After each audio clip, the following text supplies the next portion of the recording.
What's up, guys? It's JMA here with a full event recap and reaction to UFC 316. Let's get into it. Jumping into that main event. Merab versus Sean O'Malley. See now, who predicted round 3 sub? Oh, was it me? See now, this fight, it was either you're picking who do you think improved more?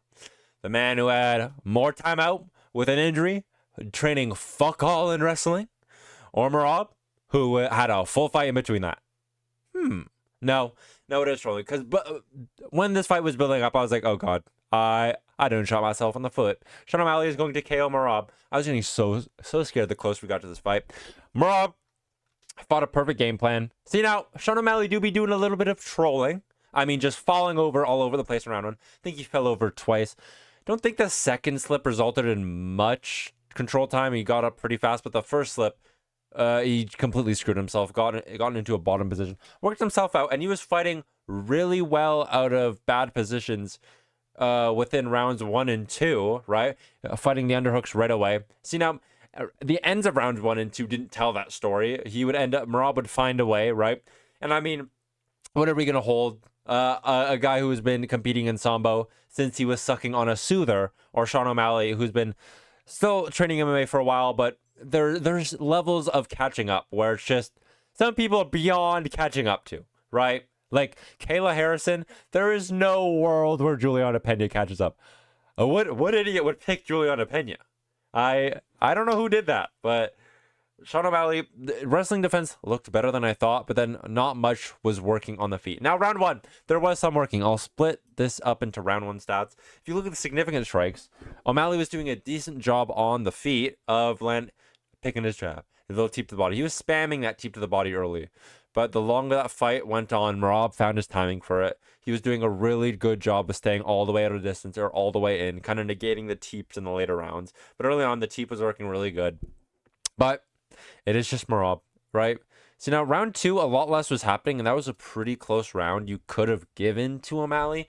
But Merab, I think he was just like, let me go brute mode, and it would just blitz in with 3 hooks, and I mean, they were landing.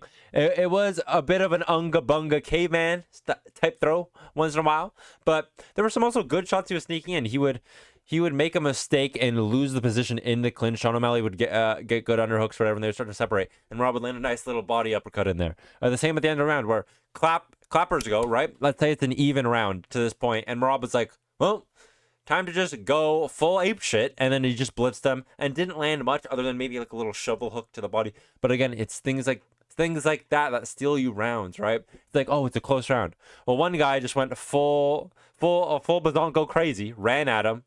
Well, I'm a dumb judge who eats birdseed all day and doesn't know how to wipe my own ass. I'll pick the one that ran forward, right? Like, these judges don't have an IQ.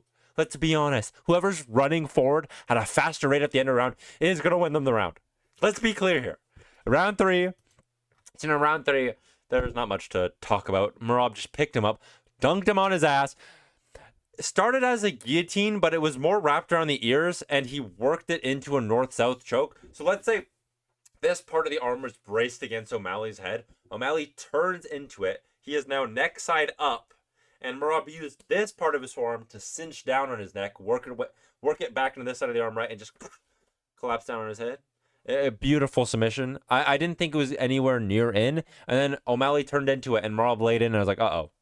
And then O'Malley top was like, yeah, that's it. And then we got Corey Sandhagen cam. Instantly looking like we're getting Merab versus Corey. They asked Dana on the post-fight press conference, and he's like, I like the Umar rematch. And they're like, Umar? Before Corey? And he's like, no, not before. Okay, there's not that much cope. We gave Sean O'Malley the immediate title fight without getting any wins. And I know there was no one else more deserving, but it just kind of sucks that we have to give someone coming off 0 wins a title shot, right? It is a bit of a pain, but O'Malley also does move the needle, so there's that. But Merab trying to be active. Hopefully he can dump Corey Sandhagen. I would honestly rather have Merab than Corey. I don't know, is that a weird take? See, now I don't want to be complete switching and go like, oh, honestly, I was gonna say the hardcore's trying to, I love Merab. Real hardcores hate Merab because they know he was boring a while. He's gotten more entertaining recently, like that Umar fight, very entertaining. Excuse me. finish in this fight. I mean, picked up pseudo. There's clippable moments in that. But before that, right, we have the Aldo fight. I'm pretty sure the John Dodson fight sucked too. He just picked him up, pushed him down. Oh, not much in damage in between that other than pick him up, push him down, clinch work, right? Real hardcores will call Merab boring because he was boring from the start, right? He did some boring shit early on. But may I say, Merab has done more to win me over. I was a bit glazing him, but I do have to be honest too. I was a complete hater of Merab before. I am complete bandwagon hopping. I will be honest, right? But I mean, oh, you want to be real hardcore? Let's do Mario Bautista versus Merab. But what do we do actually? Does anyone care about the Umar rematch if Umar beats? Who's Umar gonna beat? If it was Purian, sure. Purian's fighting Marcus McGee now. Sandhagen fighting for the belt. Who do we have in the wings, right? It's a bit of a gross division right now for who comes next. But I'm sure things will work out as they do in every division. Yeah, there's not much to say other than Merab making it look easier than last time. He's growing at an exponential rate, and no one's stopping it. And hopefully at least someone catches up to make the fight a little more interesting. Umar, that's why the Umar fight was so fun, though, right? But moving on, Julianna Peña versus Kayla Harrison. Good job they gave her custom shorts. I mean, good thing this wasn't a one-sided beatdown. So dude, what the fuck? Why did I pick Julianna Peña? What crack was I smoking out of what fentanyl pipe? Like, what the fuck? Kayla Harrison easily freaking just runs her over like a bulldozer. Push her down, controls her. Julianna Peña does this interesting move where she kicks her in the head on the ground. Completely illegal. Gets an instant point deduction. Okay, we get out of all the times we needed a point deduction, this is the fight it happens in. Oh, it got me swinging in the air. I was throwing hooks so sloppy you couldn't even imagine. Making the sloppiest of Joes proud, right? That's the kind of fucking hooks I was throwing in the air out of all the point deductions, right? But we got round one, complete domination. Nothing much other than some really solid control and some little pitter-pat shots here and there. But, right, 8 significant strikes to 6. Nothing crazy. Round 2 happens.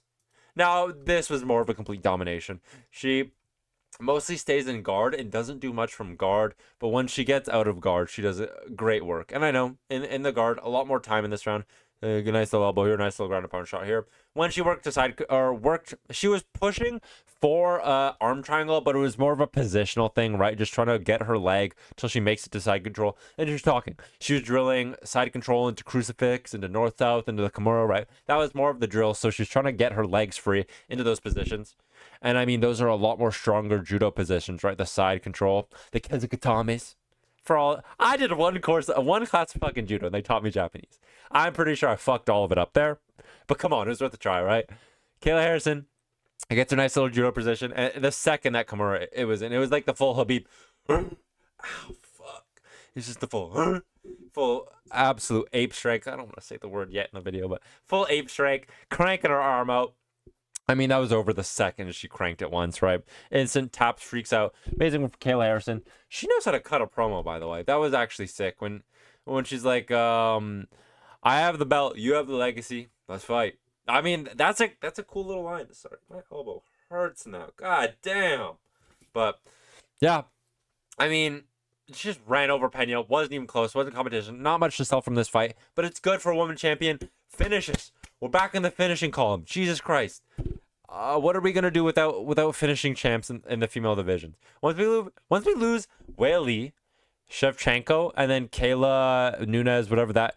Once we're out of those, dude, if we don't get any more consistent champs to rule a division, oh, I'm blowing my brains. No, I'm just kidding. No one cares about the division anyways. But this is bringing care back. And shout out to Kayla Harrison for bringing back some eyes to this damn division. Nunes versus Kayla Harrison, I think will actually do good. Put it on a co-main event, though. Don't let it solo sell and embarrass anything. No offense. No, it'll probably sell good. I'm being a dick about it, but you could really build a good card with Kayla Nunes as a co-main that'll really, if Jones ever wants to come back, right? Some shit like that. I mean,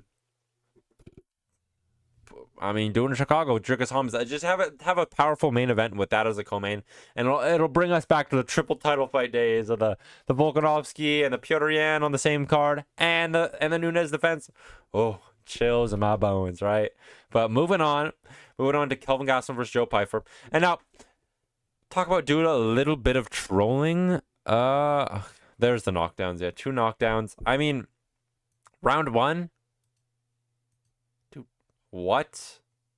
Okay, I mean, I thought 29-27 was the only acceptable cards, but looking back, no, it still is 29-27 the only acceptable cards, because it was just the more damaging shots one Joe Pyfer round 2, and then the more damaging shots one Kelvin Gastelum round 3. But the thing is, live stats they were showing us and feeding us, 14-11 in favor of Kelvin Gastelum. Go fuck yourself, UFC stat counter. You are always just so disgustingly wrong every time you count. There's not a single time you counted and I went, this guy's cooking. This guy's on to something. Has this guy gone blind in both eyes and then stapled his nuts to the ceiling and then fucking sprayed acid into his ear so he can't hear the commentating either? Because biased commentating would have brought him closer to the fight than what he scores this sometimes. Could be a she too. Who am I judging, right? But oh my god, the stats guys are constantly awful. Is that shocking though? But full fight stats. Round 1, Joe Pyfer's knocking Gastelum Selly all over the place. Drops him here, drops him there. Same right hook that drops him the first time. It's the same right hook that drops him the second time. Nice head kick also rocks Gastelum or later on in the round. But it's just a clear dominant round from Joe Pyfer. And that the early knockdown kind of set Joe Pyfer off into trolling himself land. Because he was just overlooking for the big shot against a guy like Kelvin Gastelum. That is just fucked, right? You need to pick your right shots. Play on the outside and then just get a lead and don't bank on rocking him or hurting him. He's Kelvin Gastelum. He's big arch and Gastelum. Can't bank on shit like that. And Joe Pyfer kind of did. And he almost threw round 2 and round 3 doing it. I still think he clearly won round 2. I kind of lost round 3, but excuse me. Gosh dolly. But Joe Pyfer still clearly won the fight. Good win for him. It wasn't the most exciting outside of round 1. Outside of the big moments, it was just like, damn, these guys are really fishing for a jab. Wow, this footwork is unbelievable. No, not even talk like that. It was just like, damn, Joe Pyfer's looking for a shot too big. It completely. Oh my fucking the commentating on this card. But we're gonna talk about the fights. We're gonna keep it strictly fights. But yeah, I mean, solid win from Joe Pyfer. He needed to prove the crafty vet loss to Jack Hermanson has aged into crafty vet experience to beat guys like Kelvin Gastelum, and he has proved that. And he's proved also he is self-aware in the post fight. He was aware of how he trolled the fight. He even talked about it, and he was like, "Man, I look for the big shot too much." And good. I love my self-aware king to be fighting like fuck. You're self-aware, then how about do it? He said his that's a good zoom back on it. He said my coaches told me this and I did the opposite and yeah, it just didn't work. Well, maybe do what they're telling you then. It didn't work on round 3. I mean, didn't work on round 2. Might as well do it round 3. Oh, I hope Joe Pyfer drives a dagger straight into my skull when I see him. I am picking the worst enemies to pick, right? I should start flaming Patchy Mix, because at least this guy's 5'6". He'll choke me out, but he won't break my neck away from my body, right? Mario Bautista, masterclass predicted. Easiest fight I could have predicted. Dude, I know it's easier to say in hindsight, but goddamn, look at how Patchy Mix strikes. It's like his feet are glued to the floor, and he could only like slightly widget them forward, foot by foot by foot by foot. And then, it's his... Here, tell me what's a feint. Or... right, like the big Titanic hitting an iceberg sounds are clearly a feint. His feints are so disgustingly obvious. And you think a guy like Mario Bautista, who of course has lost to Corey Sandhagen and Trevin Jones or something early in his career, by the way, since then has fought and won 7 fights in a row, beat Jose Aldo as much as it was boring and fucking drained the energy out of the place. He still beat Jose Aldo. That's an insane win. That's a great win for legacy. And he has looked great outside of that. But since he lost to Jose Aldo, we're hating.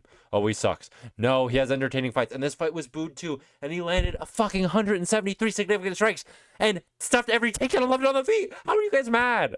Is there anything to be mad about? I don't think anyone's actually mad about Mario Bautista. Everyone just hates Patrick Mix now, which is good. But we should be more loving Mario Bautista. Shut this fool up. Send him into confused wrestler land where he doesn't know when to shoot. He is just completely locked up. The one time we saw a very committed shot in round 3, he was face first on the ground while Mario Bautista was walking away. And it's so funny that, oh, round 3, I can feel the tide turning. Oh, yeah. Oh, Patchy Mix is walking forward. There's a judge who scored this 29-28, and this was the test to see what judge is dumb as fuck and believes walking forward correlates with winning. Oh, he took a step forward, he must be winning. Round 1.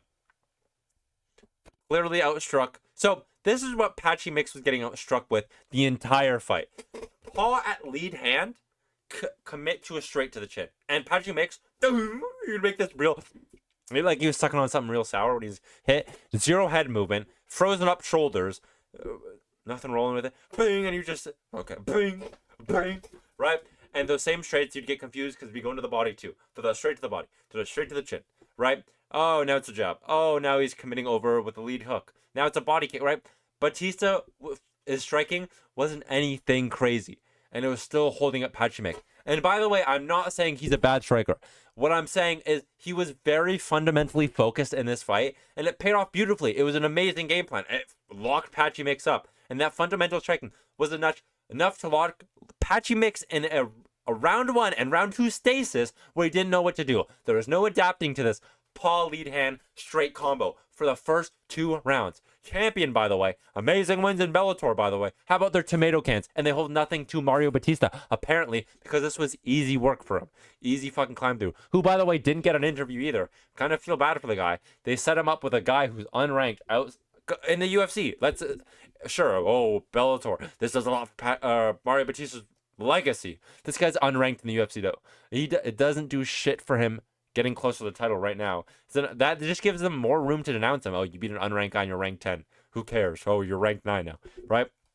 But fuck, Mario Bautista does the same thing he does in round 1 and round 2, and clearly outstructing round 65-59. See, now it's not as dominant as it looks, as it did in the fight. But you look at the fight, who's landing the more damaging shots throughout round 1 and round 2? It's clearly Mario Bautista. When Patchy Mix would land, it'd be, oh, an inside leg kick. Oh, a jab.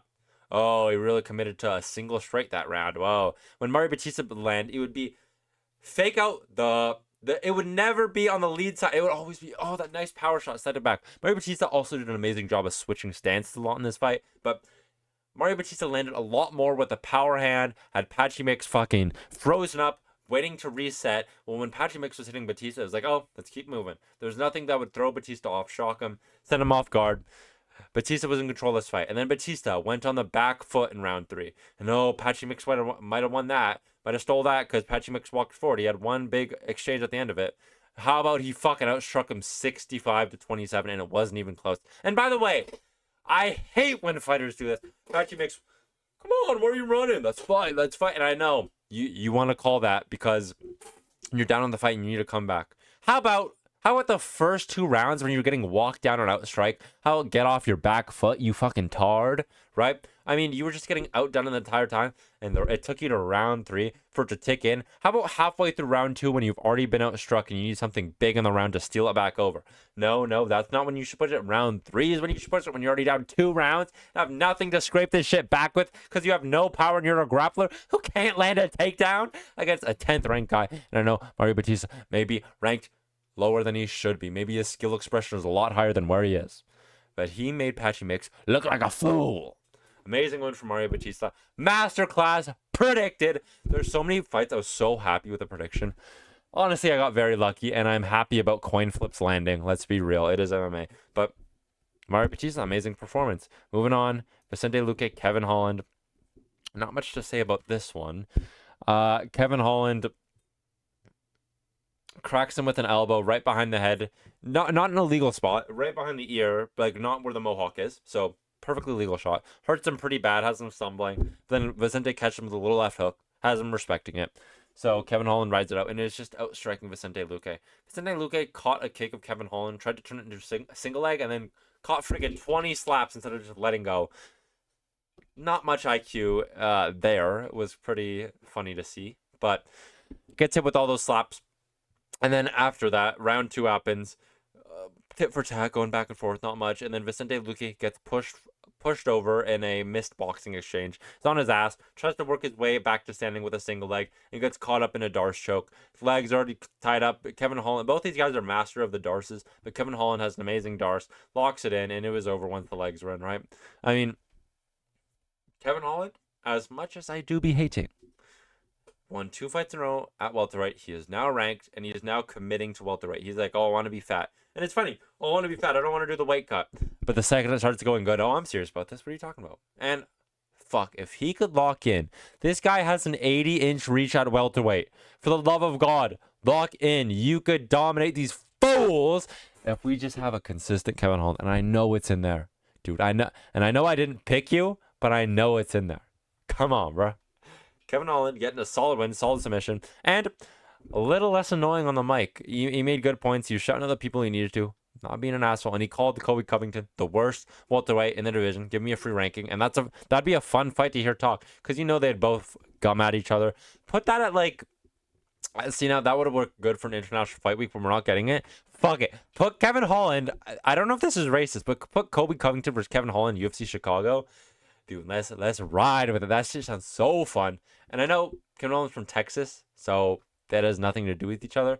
But I'm just trying to think on a big card where a lot of talk could happen. Like, imagine the Colby Covington jabs at fucking cum shot Chimaev. Those little lines in between that. Just something where they could be the opener or the feature. No, the feature fight probably. But put them as the feature fight and have them where it could be little jabs at the main event. Shit like that, right?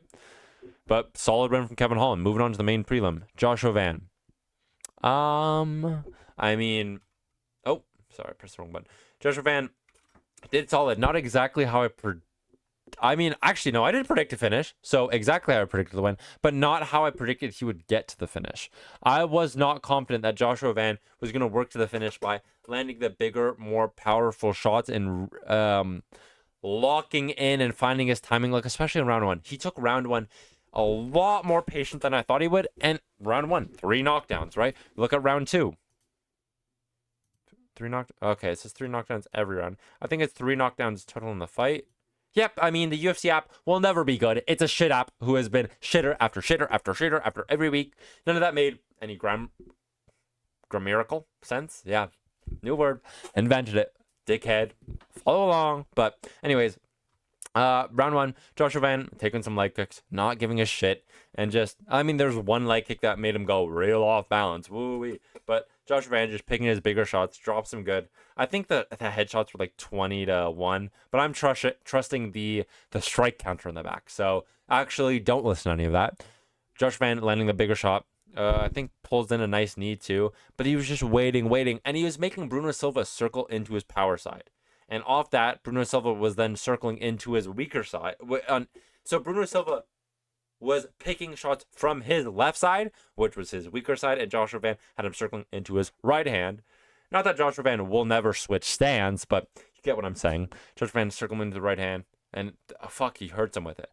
Pulls him into his knee in the second round. Hurts him with another big shot. And round 3, what he finishes them with, oh, so beautiful. So beautiful. A nice big old, he has him circle into a nice lead left hook to the body, into a teep to the body, into a nice upstairs right to the head. Has him crumple up against the fence and finishes him off to the, that almost got very sus. Finishes him off to the body on the ground. But you look at round 2, like round 2, 76-22. So round 2, it felt like he was really picking up the pace and starting to try to break him. And in round 3, completely fell off a cliff at that pace. But it felt like he was looking for the knockout shot. It's like, hey, I put this masterful performance together in round 1 and round 2. Now it's time for me to really show him who's boss in round 3 and just snap him. And he did. I mean, this was everything he needed to show in that showcasing of, I'm ready for that top 10. And fuck, he is. I don't know who to put him against. But he's shown a lot of patience, and he's young. He's a young gun, and he's fun on the mic. They cut his mic because they need to get the pay-per-view. Fuck that. We're trying to build a flyweight star, and you're doing nothing but shoot yourself in the foot every time a flyweight prospect comes up. Like, Jesus Christ, give them a second to promote themselves. Try, dude. Give Pantoja a Brazilian nice little Hollywood ending. Give him some sort of bill that this guy came with the favelas, even though he didn't. Every Brazilian can use a favela story to sell them, right? Like, come on. We let some other fighters completely lie and be disingenuous about their background, about their hard, tough upbringing, where they didn't have servants. Whoa, right? So we can be around there, but then not lie to build a little story. Come on, we have a little fun with it. But amazing win by Joshua Van. I mean, seemingly the sky is the limit. It didn't look like that after he got finished by Charles Johnson. But then again, Look how friggin' pea-brained the UFC mind is, right?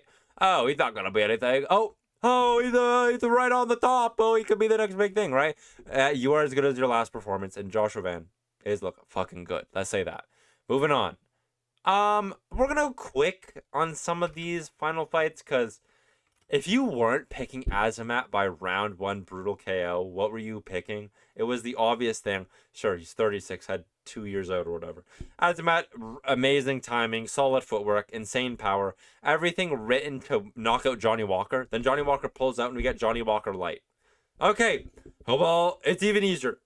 Excuse me, it's even easier now. Brendson Ribeiro, looking for a head kick, trying to just pick anything he had out range because Azamat Murzakanov is 10 feet tall, no, 5'10", the shortest guy in the division. So Brendson Ribeiro tried to play as safe as possible at range, right? And then after a while, Azamat defended everything, found the timing, gotten close, and then just dropped him. And then position after position on the ground, it got worse and worse. Ground and pound, beating him into a pulp. Like what? It was just brutal, completely one-sided. Good for Azamat. He's 36. Better be running quick. Get him someone in the top 10 Gs. Like maybe a Carlos Ulberg while we're waiting for the Uncle Live situation to be solved. But yeah, solid win from Azamat. Expected though. Minus 700 favorite. There are a couple big favorites on this card. I am so happy I picked Gustafsson, but this fight, right? And people are talking about robbery, I think, online a bit, but you look at the stats and he got outstruck even though he took him down in the third and took him down in the first. Damage trumps all, right? You see the strikes, there's just one-sided. This is a pretty boring fight, and I am pissed off that Salsa Boy keeps winning. I don't want to talk about this fight. Every other fight I'm talking about, this fight pisses me off. This guy's fat and a blob, and I can't believe he's made it to top 7. I mean, I guess we have another Surreal Gone victim. Surreal Gone, I'm filming a movie. I do not want to fight Tom Espino. Waldo Cortes-Acosta? I mean, I've been free since June. What are we doing? Come on. Yeah, no, we're probably going to get Paris, Waldo Cortes-Acosta versus Surreal Gone, let's be honest. And Surreal Gone's going to sidekick him to the body 50 times. But Serghei Spivac, not as good as I thought he was, if I'm being honest. Like, I know he has the good hip tosses, but like that armbar over Martian Tybura, I guess, is not as much value as I thought it was. Let's be honest. But let's move on. Khaos Williams, Andreas Gustafsson.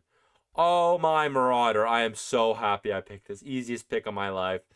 For the idiots thinking, oh, Khaos Williams has that power, he's gonna clock up.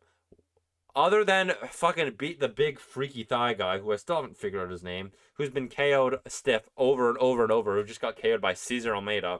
And who else? He KO'd Miguel Baeza, who also got ran over by a Puen. So the wins Khaos Williams has, look how they have aged. The other guy who he couldn't KO, the fucking skinny fat guy, took him to a decision, couldn't land the perfect shot because, a guy figured out how to go tit for tat with him. Everyone else was beat Khaos Williams by decision. You've gone tit for tat, right? Like, you didn't land the big shot, and what happens? You're just worse. Oh, by the way, Khaos Williams has shown his head's out of the game. He's going towards other businesses. Versus Andreas Gustafsson, who is claiming, I am going to go full retard on him. And then proceeded to. And look how it fucking did. I mean, we have not seen a mauling this bad in a minute. This was so fucking one-sided. Especially in round 3. Round 1 wasn't too bad. A little bit. I mean, Mark Goddard split them up pretty fast. Total shots, not much. I mean, Gustafsson was landing the bigger, like, leaping, lunging hooks, jumping into clinches. But outside of that, not much was happening. Round 2, Gustafsson was turning it into takedowns here and there, right? But it wasn't the crazy control, but he was just landing more shots, right? And Gustafsson couldn't use the knees he usually does in fights because it was losing him position in the clinch. But he just did go full apeshit, take him down. And then round 3, it was so one-sided. The start of the round, not much happened, but after the first minute and a half, Andreas was getting his way. After he got the one slip up in the clinch where he got his waist, got his back, oh my god, it was trip after uppercut under the arm, after elbow break, after another clinch, after a couple lead hooks jumping in. It was left Khaos Williams a bloody mess with no recovery, and dominant win by Andreas Gustafsson. Just don't let this guy touch an apex. There's certain guys you see fight, not allowed in the apex. Nope. Big red X.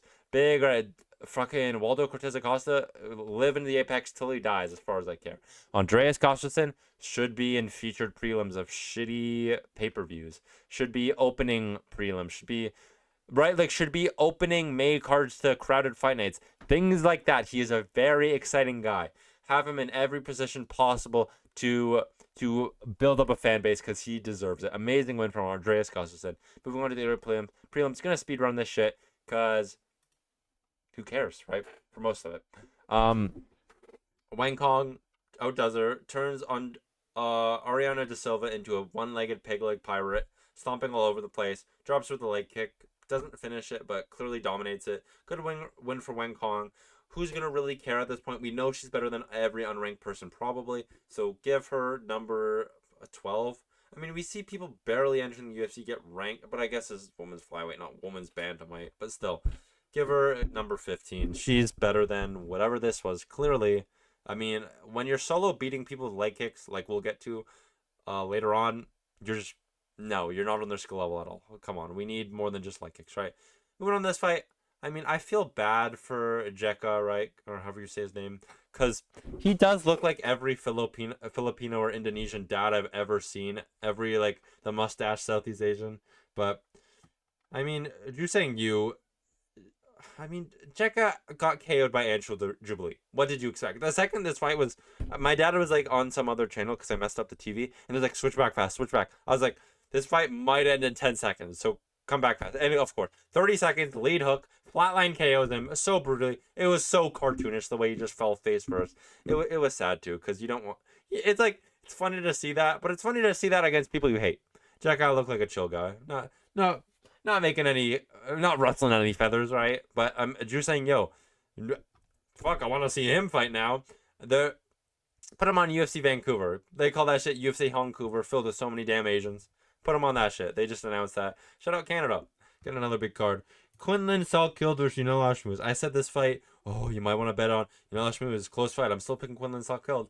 Didn't come out that way. Quinlan Salt killed was in almost complete control in this fight for 2.5 rounds. Round 3, he gassed a bit and started slipping up, sticking his tongue out when he was getting hit with big shots. But Julianna Schmooze just got out wrestled. I was like, Quinlan Salt killed. Strikes from the outside are gonna make Julianna Schmooze over respect him, and Quinlan Salt killed can ride to a decision because Julianna Schmooze is pretty tough. Nope, Quinlan Salt killed out wrestled them pretty clearly. Very impressive. Not at all what I was expecting. And by the way, when I say he gassed, that is perfectly fine. This guy is the second fight in the UFC on a pay-per-view card against Julianna Schmooze, who's pretty underrated. And you're gassing. And by the way, gassing, when I say gassing, it wasn't almost getting... No, it was, I'm a little tired now, and the other guy's picking up the pace. I'm getting... Every time this guy's landing 2 strikes, I'm only landing 1. It was a bit behind. And it was the perfect time to gas. Because think of this. Now this guy get that experience in. I fought 3 rounds, right? I've gassed on the big stage. I know what that fucking feels like. And I know I never want to feel that shit again. I know this is the big changes I need to make in training. We pulled this on. Like, this is everything you want to prospect and more. Everything you want to happen to them. And it did, right? Amazing fight for Quinlan Salt killed. Good fight to have early. Honestly, a fight to go back and rewatch. The grappling exchanges were pretty fun. This one, not as fun. Still pretty clear win for Markel Medeiros versus Mark Tronsky. I mean, this is what happens when you have Medeiros, who is a guy who has proven he is the decision level of the UFC. He is skilled enough to beat anyone on the lower level by decision decently clearly. Mark Tronsky, completely outproven. What happens when you get those 2 things together?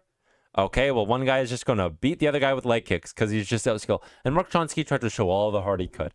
Push for every back kick, every takedown he got, but he was just getting out significant strike. Medeiros just had the better striking. And Tronsky, shout out to the guy, but you're 8-0 fighting a guy with UFC experience. It's a hard debut to get in, especially fighting out in the regional scene, and now you're fucking fighting on a pay-per-view. Sucks. And then we got other guys who are stable to fight nights. Like, no, this guy should be debuting in the Apex, getting those UFC jitters out in a place where it's a little more easy. Not against a guy who has had 3 fights in the UFC. It's just a lot to ask, right? Didn't look the worst, but tough fight to have debuting. Let's see how I did on picks. 1-0, 2-0, 3-0, 4-0, 5-0, 5-1. Fuck you, Salsa Boy. 6-1.